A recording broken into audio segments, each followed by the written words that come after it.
জলপাইয়ের আচার যত রকম পদ্ধতিতেই বানান না কেন, আমাদের দাদি নানিদের হাতে তৈরি এই টক ঝাল মিষ্টি জলপাইয়ের আচারটাই সেরা। একদম কম তেল মশলায় রোদের ঝামেলা ছাড়াই এর চেয়ে মজাদার আচার আর হতেই পারে না। 1 বছর পর্যন্ত অনায়াসে রেখে খাওয়া যাবে। নানান রকমের আচারের ভিড়ে এই আচারটা একটু বেশি করেই বানাবেন, কারণ চুলা থেকে নামানো মাত্রই ফুরিয়ে যাবে। অনেক বেশি লোভনীয়। এখানে 1 কেজি জলপাই পরিষ্কার করে ধুয়ে নিয়েছি। জলপাইয়ে বোটা থাকলে সেগুলো ভালোভাবে ছাড়িয়ে নেবেন। এইদিকে হাঁড়িতে পর্যাপ্ত পানি গরম হতে দিয়েছিলাম।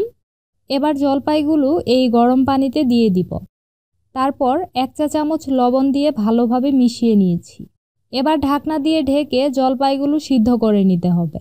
মাঝারি আঁচে আমি 20 মিনিট জাল করে নিয়েছি। জলপাই সিদ্ধ হতে খুব বেশি সময় লাগে না। 20 মিনিট পর দেখুন খুব ভালোভাবেই সিদ্ধ হয়ে গেছে। এখন এগুলো পানি থেকে তুলে বাটিতে নিয়ে নিব। এই অবস্থায় জলপাইগুলো অনেক গরম, তাই এভাবেই রেখে দিব পুরোপুরি ঠান্ডা হওয়া পর্যন্ত। এই ফাঁকে চলুন আচারের জন্য স্পেশাল একটা মশলা বানিয়ে নিই। সেজন্য এখানে নিয়ে নিচ্ছি 1.5 টেবিল চামচ 5 ফোড়ন, তারপর 1 চা চামচ গোটা জিরা, 1 চা চামচ গোটা ধনিয়া, মৌরি বা মিষ্টি জিরা দিয়ে দিলাম 1 চা চামচ।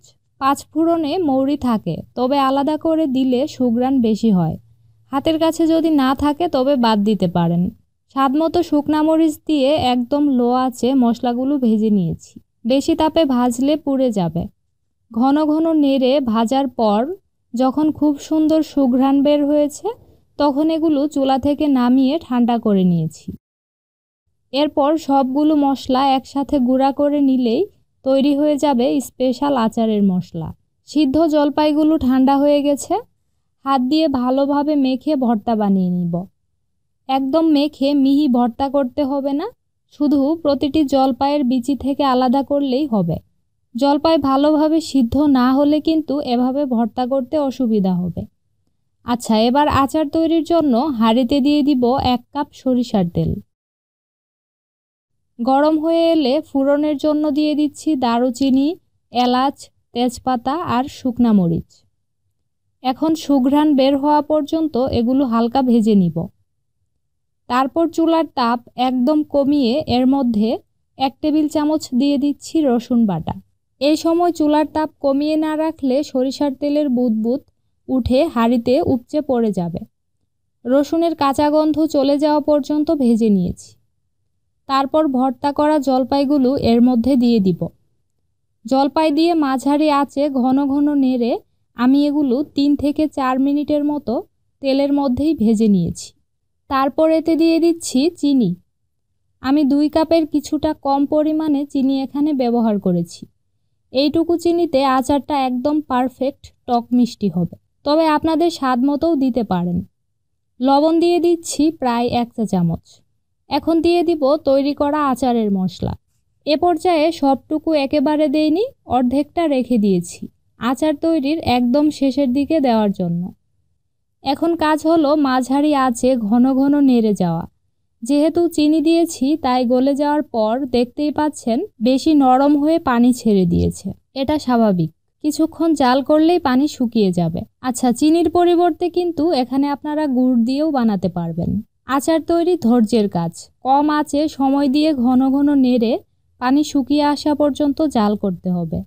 বেশি তাপে জাল করলে নিচে পুড়ে যাবে, আবার নাড়া বন্ধ করলে আচার ফুটে গায়ে এসে লাগবে। আর হ্যাঁ, আচারের মধ্যে থাকা বাড়তি পানি যত ভালোভাবে শুকিয়ে নেবেন, ততই বেশি দিন আচারটা ভালো থাকবে। বেশ কিছুক্ষণ নেড়ে জাল করার পর দেখতেই পাচ্ছেন খুব সুন্দর লালচে কালার আসতে শুরু করেছে আর পানি শুকিয়ে ঘন হয়ে গেছে। আপনারা চাইলে এতে নিজেদের স্বাদ মতো সরিষার তেলের পরিমাণ প্রয়োজনে আরও বাড়িয়ে দিতে পারেন, তবে এই আচারে বেশি তেলের প্রয়োজন নেই। ঠিকভাবে পানি শুকিয়ে নিলে বছর জুড়ে ভালো থাকবে। আমার এটা প্রায় হয়ে গেছে। এ পর্যায়ে এতে দিয়ে দিব 2 টেবিল চামচ সাদা সিরকা বা হোয়াইট ভিনেগার। সিরকা দিলে আচারটা দীর্ঘদিন পর্যন্ত ভালো থাকে। তারপর দিয়ে দিচ্ছি বাকি মশলাটুকু। সব শেষ সামান্য বিট লবণ দিয়ে দিব। হাতের কাছে থাকলে দিবেন, আচারের স্বাদ ভালো আসে। এখন আবারও ঘন ঘন নেড়ে আরও 10 মিনিটের মতো জাল করে নিলেই তৈরি হয়ে যাবে। দেখতেই পাচ্ছেন বেশ ঘন হয়ে গেছে আর আচারের কালারটাও দারুণ এসেছে। চুলা থেকে নামানোর পর যখন ঠান্ডা হবে তখন এটা আরও সুন্দর লালচে কালার হবে আর বেশ টেনে যাবে। তো এবার চুলা বন্ধ করে এভাবেই রেখে দিব পুরোপুরি ঠান্ডা হওয়া পর্যন্ত।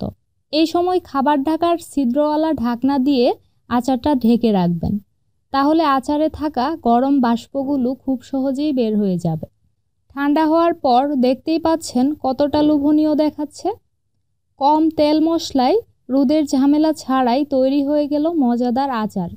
পুরোপুরি ঠান্ডা করে ঢাকনাযুক্ত কাচের বয়ামে ভরে সংরক্ষণ করলে ফ্রিজের বাইরে ভালো থাকবে 1 বছর পর্যন্ত। শুধু সুযোগ পেলে মাঝে মধ্যে রোদে দিতে পারেন, তাহলে সবচেয়ে ভালো হবে। আর যদি ফ্রিজে নরমালে রাখেন তাহলে কোনো চিন্তাই করতে হবে না, 1 বছর পর্যন্ত অনায়াসে রেখে খাওয়া যাবে, রোদের প্রয়োজন হবে না। আজ তাহলে এখানেই বিদায় নিচ্ছি। আল্লাহ হাফেজ।